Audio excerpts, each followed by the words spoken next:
Hello friends, welcome back to my YouTube channel SR news में आप सभी का फिर से एक बार स्वागत है। ऑपरेशन सिंदूर जिसके बाद अब जो है आज की रात जो है हम सभी के लिए बहुत ही चैन की रात होने वाली है और कहीं ना कहीं अब सभी के कलेजे को ठंडक भी मिल गई है। बहुत लोग जो सवाल उठाते थे भारत के प्रधानमंत्री नरेंद्र मोदी के ऊपर कि आखिरकार इतने दिन बीत गया और 22 अप्रैल साल 2025 को जो पहलगाम में हुए आतंकी हमले में इतने लोगों की जानें चली गई थी, उसका बदला आखिर वह क्यों नहीं ले रहे हैं। सबको लगता था कि प्रधानमंत्री नरेंद्र मोदी जो है वह चुप्पी साधे हैं, हर जगह जाकर रैलियां कर रहे हैं और हंसी ठिठोलियां कर रहे हैं। सबको लगता था कि वह इस बात को मजाकिया तौर पर लिए हैं, लेकिन अब आज जो है ऑपरेशन सिंदूर नरेंद्र मोदी करवा कर सबके सामने उस बदले की भावना को जो है यानी हमने जो है उन सभी शहीद लोगों का बदला ले लिया है। ऑपरेशन सिंदूर इसके बाद से आज सभी महिलाओं को जो है उनके कलेजे को ठंडक मिली होगी, जिन्होंने उस आतंकी हमले में अपने पति अपनी मांग के सिंदूर को खोया होगा। ऑपरेशन सिंदूर इसीलिए इसका नाम प्रधानमंत्री नरेंद्र मोदी द्वारा ऑपरेशन सिंदूर दिया गया था, क्योंकि उस आतंकी हमले में हमारे देश की बहुत सारी महिलाओं के मांग का सिंदूर जो है वह हमेशा हमेशा के लिए मिट गया था। उन आतंकियों ने सभी आदमियों को मारकर और उनकी पत्नियों को छोड़कर उनकी मांग का सिंदूर मिटाकर उन्हें हमेशा हमेशा के लिए एक विधवा के रूप में छोड़कर हमें यह बताना चाह रहे थे कि वह हमेशा हमेशा के लिए हमें एक जीता जाता सबूत दे गए हैं। उन्हें लगता था कि उनके आतंक से और इन विधवा महिलाओं को देखकर हमें यह लगेगा कि यह उन लोगों ने हमारे साथ जो कुछ भी किया है इसमें उनकी जीत है। लेकिन हमारे देश के प्रधानमंत्री नरेंद्र मोदी भी ऑपरेशन सिंदूर का नाम देकर इस पूरी जो भी कल का बदला लिए हैं उन्होंने इस ऑपरेशन सिंदूर के तहत अब हमने उन्हें करारा जवाब पाकिस्तान वालों को यह दिया है ऑपरेशन सिंदूर के सहारे की अब तुम भी देखो कि हमने अपने देश की उन महिलाओं का जिनकी मांग का सिंदूर तुमने मिटा दिया था, अब उसी ऑपरेशन सिंदूर के तहत हमने तुम्हारे साथ किस प्रकार से बदला लिया है। 7 मई साल 2025 की रात 1:05 से 1:30 बजे तक जो भी भारत द्वारा वहां पर पाकिस्तान के 24 मिसाइलें दागकर 7 शहर को 9 आतंकी ठिकानों को हमेशा हमेशा के लिए ढेर पर लगा दिया गया। यहाँ से 24 मिसाइलें छोड़ी गई, जिसमें से कि 7 शहर में 9 आतंकी ठिकाने को, जिसकी जानकारी बहुत अच्छे तरीके से भारत को हो चुकी थी कि इन 9 आतंकी जगहों पर अगर हम हमला करते हैं तो किस प्रकार से पाकिस्तान को चोट पहुँचेगा, क्योंकि यही वह 9 आतंकी जगह है, ठिकाना, जहां पर पाकिस्तान जो है बैठकर हमारे भारत देश के खिलाफ षड्यंत्र रचता है। इस पूरी घटना में जो विंग कमांडर योमिका सिंह थी वो और कर्नल सोफिया कुरैशी, इन दोनों का बहुत बड़ा योगदान रहा है। यही 2 कमांडर हैं जो कि इस पूरी घटनाक्रम को, इस पूरे युद्ध को इन लोगों ने अपने हाथ में लेकर अंजाम तक पहुंचाया है।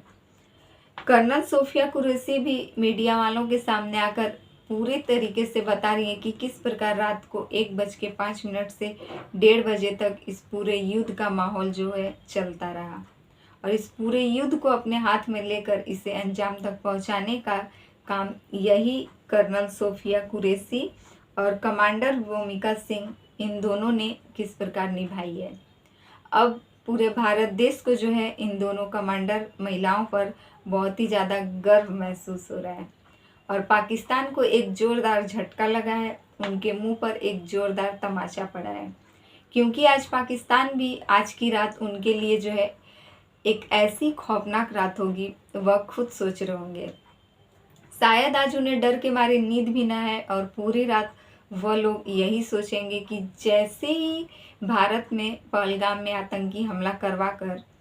सभी महिलाओं की मांग का सिंदूर उन्होंने मिटाया था, उन्हें लगता था कि महिलाएं जो हैं कमज़ोर हैं, लेकिन आज 2 महिलाओं ने इस पूरे युद्ध को अंजाम तक पहुंचाकर उन्हें यह सबक सिखाया है कि हमारे देश की महिलाएं जो है वह कमज़ोर नहीं हैं और ज़रूरत पड़ने पर वह पाकिस्तान जैसे देश से बदला भी ले सकती हैं, अपनी मांग की सिंदूर मिटने का बदला,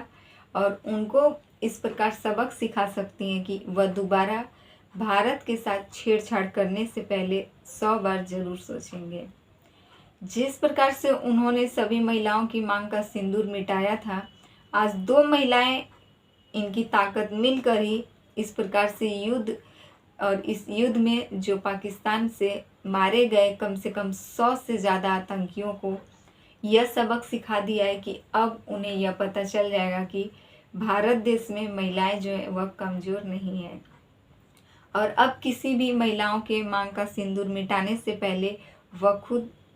सबसे पहले इस युद्ध की दहशत के बारे में ज़रूर सोचेंगे। भारत के तरफ से जो भी युद्ध किया गया है, इस युद्ध में आतंकी मसूद अजहर के परिवार से 14 लोगों की जानें चली गई हैं। अब मसूद अजहर जो हैं यह अपने सर पर हाथ रखकर रो रहे हैं, बिलबिला रहे और बिलख रहे कि वह यह मना रहे कि काश मैं भी नहीं जिंदा बचता, अपने ही परिवार के लोगों के साथ काश मैं भी खत्म हो जाता उस युद्ध में। क्यों अब उन्हें तकलीफ़ हो रही है? उस आतंकी मसूद अजहर को क्यों उसे आखिरकार तकलीफ़ हो रही है? जब वह पहलगाम में आतंकी हमला हुआ था, 26 लोगों की जानें चली गई थी, नए नए शादी के जोड़े जो हनीमून मनाने गए थे उनकी मांग का सिंदूर मिट गया था। इस दर्द को वह लोग नहीं पहचान पा रहे थे, और अब जब उनके परिवार से 14 लोगों की जानें चली गई हैं, वह खुद अपने लिए भगवान से मौत की दुआएं मांग रहे हैं। आखिर क्यों? मोस्ट वांटेड रऊफ असगर भी जो आतंकी था, वह भी इसी प्रकार से उसका भी यही हाल रहा। इन सब के खत्म होने के बाद जो है पाकिस्तान अब बुरी तरीके से सर पर हाथ रखकर रो रहा है। 100 से ज़्यादा आतंकी मारे गए हैं और 9 ऐसे ठिकानों को जो कि आतंकी ठिकाना था उसे भी इस युद्ध में ढेर लगा दिया गया है। 7 मिसाइलें भारत द्वारा ऐसी दागी गई हैं पाकिस्तान में कि शायद आज की रात तो वह पूरी रात जग कर ही बिता दें। लेकिन इस पूरी महायुद्ध के बाद अब शायद उन्हें यह समझ आ गया होगा कि हम भारतवासी जो हैं वह कमज़ोर कहीं से भी नहीं है, और ना ही यहाँ इस देश के प्रधानमंत्री नरेंद्र मोदी चुप बैठे थे, और ना ही वह किसी रैली में, किसी ठिठोली में इस पूरी घटना को नज़रअंदाज किए थे। वह सिर्फ समय ले रहे थे, थोड़ा सा उन्हें वक्त चाहिए था, और जो कि हर एक हमले का बदला हम लोग लेते आए हैं। इसीलिए इतने दिन बाद आज हमने उस पहलगाम के आतंकी हमले का भी बदला ले लिया है, और आज सभी महिलाएं जो कि जिनके पति, जिनके मांग के सिंदूर को मिटाया गया था, उन सभी महिलाओं के कलेजे को आज ठंडक पहुंची है। सभी मीडिया के सामने आकर बता रही हैं किस प्रकार से इतने दिन से वह दुख तकलीफ में थी, आज जाकर उन्हें इंसाफ मिला है। तो फ्रेंड्स, इस पूरी घटना से आपकी क्या राय है कमेंट करके ज़रूर बताइएगा। आपको कैसा लग रहा है, किस प्रकार से हमारे भारत देश ने युद्ध कर कर पाकिस्तान से बदला लिया है। आप अब आगे देखते हैं कि अगला कदम क्या होता है।